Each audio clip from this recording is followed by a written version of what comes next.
Hello friends, in previous video I explained about analysis of non-recursive algorithms.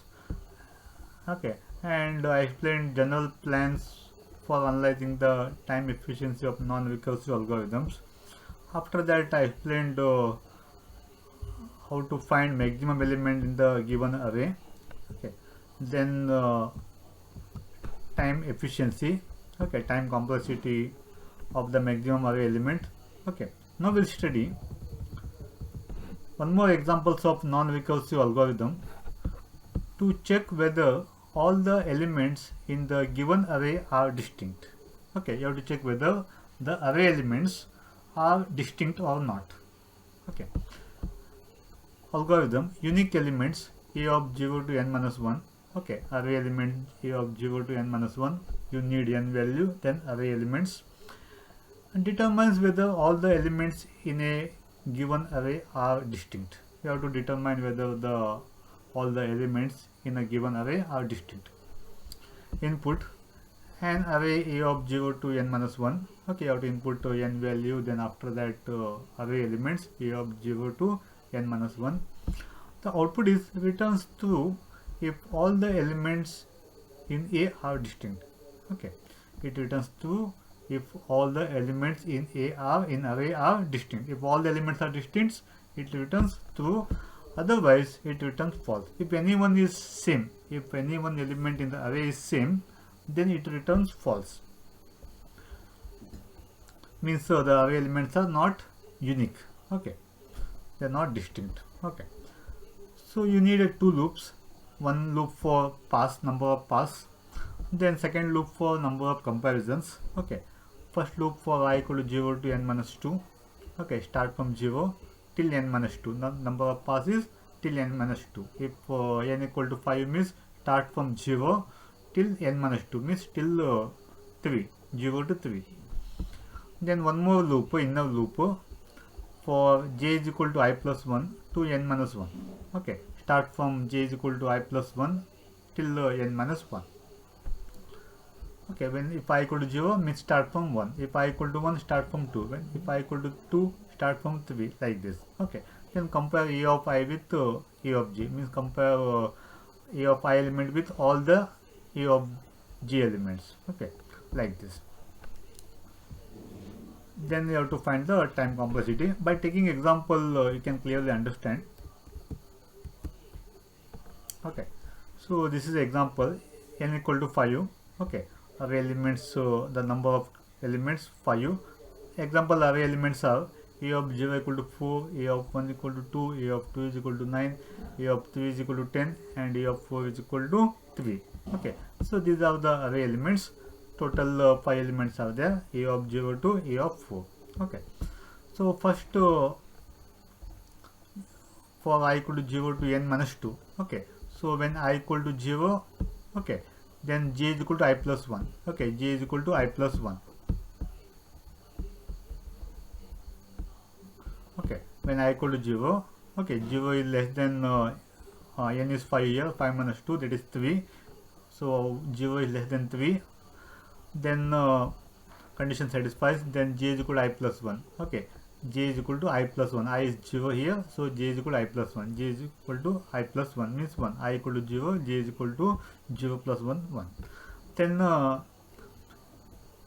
that is less than n minus 1. Okay, n is equal to 5, less than or equal to 4. Condition satisfies. Then if a of I equal to a of j. Okay, what is a of I? I is 0. a of 0 is 4. Okay, so a of 0 is 4. What is a of j? J is 1. a of j is 1. Okay, so 4 is equal to 2. Is 4 is equal to 2? No. Okay, so means that both are distinct. Okay, both are distinct. Okay, then j get increment. Previously j was 1, now j get increment, j become 2. Okay, now compare a of I is remains 0 only. Okay, I is equal to 0, so a of 0 is what? 4. Compare 4 with a of 2. a of 2 is 9. a of 0 and a of 2, 4 and 9. Okay, both are equal. Okay, both are distinct. Okay, so both are distinct. Then j equal to 3. Okay, I is equal to 0 only, j equal to 3, j get increment, so n value is 5, so j is 3 value, 3 is less than or equal to 4, condition satisfied. So compare a of I with a of j. I is 0, a of 0 is 4, and a of j is 3, a of 3 is how much? 10. So 4 and 10. Okay, so both are distinct. Then j get increment, j become 4. Okay, 4 is equal to 5 minus 1, n minus 1. Okay, j become 4, 4 is equal to n minus 1, means 4 is equal to 4, condition satisfies. Compare a of I is equal to 0, a of 0 is 4, and j is 4, a of 4 is how much? 3. So compare 4 and 3. Okay, both are distinct. Then after that j become 5. Okay, 5 is less than n minus 1, that is 4, less than or equal to 4, condition false. So this loop stops here. Again it go to outer loop. Previously it was I is equal to 0, now I become 1, now I is equal to 1. Okay, so when I is equal to 1, 1 is less than n minus 2, less than or equal to n minus 2, n is 5. Okay, so 1 is less than or equal to 3, 5 minus 2, 3, condition satisfies. So then j is equal to I plus 1, j I plus 1, I is equal to 1, so j is equal to 2. Okay, so compare a of I with a of j. I is equal to 1, j is equal to 2, 1 with 2, a of 1 is 2, a of 2 is 9, so compare 2 and 9. Okay,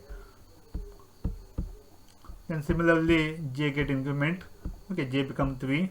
Okay, I is equal to 1, a of 1 is 2, and a of 3 is 10, so 2 and 10 both are distinct.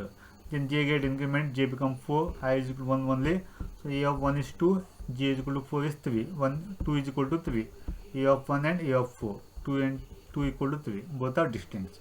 Okay, again the loop next j get increment. So 4 is less than 5 minus 1, less than or equal to 5 minus 1 become false. Okay, when j become 5. Okay, less than j less than or equal to 5 minus 1, 5 less than or equal to 4, condition become false. This loop stops here. And after that I get increment by 1. Previously I was 1, now I get increment by 1, then I become 2 now. Okay, so n value is 5, so 2 less than or equal to 5 minus 2, that is 3, 2 is less than or equal to 3, condition satisfies. Okay, so then I is equal to 2 and j is equal to I plus 1, that is 2 plus 1 is 3. Compare a of 2 with a of 3. Okay, a of 2 and a of 3 is how much? A of 2 9, a of 3 10, 9 and 10. Okay, then j get increment, j become 4. Then a of 2 and a of 4, a of 2 is 2, a of 4 is 3, 9 and 3. So a of 2 is 9, a of 4 is 3, so 9 and 3 both are distinct. Okay, so when j become 5, okay, the loops become false. Then I previously it was 2, now I become 3 here. So 3 is less than or equal to n minus 2. Okay, n is 5. Okay, so 5 minus 2 is 3. Yes, 3 is equal to 3 here. So then j is equal to I plus 1. Okay, so j is equal to I plus 1 means 3 plus 1. Okay, j is equal to 4. Compare a of 3 and a of 4, that is 10 and 3. A of 3 and a of 4. A of 3 10, a of 4 is 3. Okay, both 10 and 3 both are distinct. Okay, so both are distinct. Then j become 5. Okay, j become 5. If j become 5, what happens? So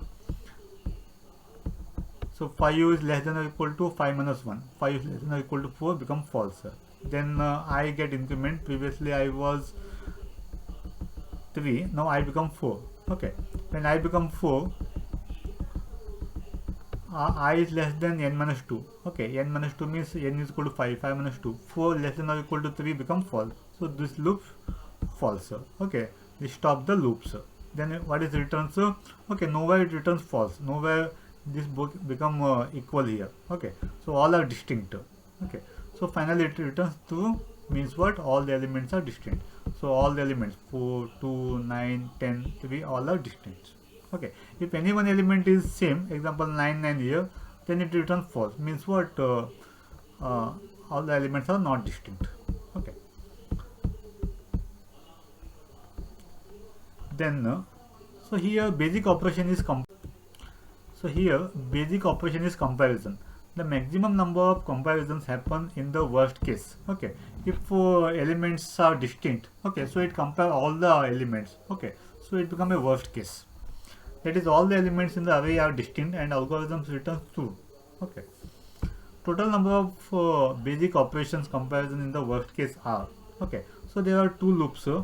One is I equal to 0 to n minus 2, I equal to 0 to n minus 2, so you have to write sigma of I equal to 0 to n minus 2, and one more loop is j is equal to I plus 1 to n minus 1, j is equal to I plus 1 to n minus 1. Okay, so in what happens here, so here it is equal to 1, then okay, so equal to I equal to 0 to n minus 2, write as it is, then n minus 1 minus I plus 1, n minus 1, this is n minus 1 minus I plus 1, then plus this one. Okay, so after simplifying you get n minus 1 minus I. Okay, so then you make separate, n minus 1 separate, minus I separate. Okay, I equal to 0 to n minus 2, then n minus 1, then minus, then I separate. Okay, I equal to 0 to n minus 2, I separate. Okay, then n minus 1 you take outside. Okay, what is remain? I is equal to 0 to n minus 2. If you take outside, here it is 1. Then minus. Okay, to simplify this one, you get n minus 2 minus 0, then minus I. Okay, so n minus 2 into n minus 1 divided by 2. Okay, after simplification we get this one. Okay, again you simplify this one. Okay, you take n minus 1 outside, then it become n minus 1 whole square. Okay, then after simplification you get 1 by 2 n square. Okay, that is nearby n square only.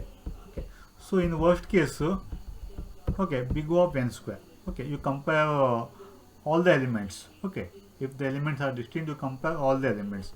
That's why in worst case the time complexity is big O of n square. So in the total comparisons are less than half n square. Okay, so here the comparison is how much? Half n square. For example, if the first two elements of the array are equal, only one comparison is computed. Okay, if assume if elements are equal, then only one comparison. Okay, again it not continue. Okay, if element matches, if elements are not distinct, okay, so what happens is return false only. So the loop not repeats again and again. Okay, so when both are equal, the loop stops. Okay, it returns false. Okay, if any elements are satisfies, okay, then only one comparison. Okay, so in general, okay, time complexity is what? Big O of n square. The loop repeats how many times? The basic operations how many times? N square times. Okay, so this is about the checking whether array elements are distinct or not. Okay, so in next video we are going to study matrix multiplication. Okay, matrix multiplication. Okay, thank you.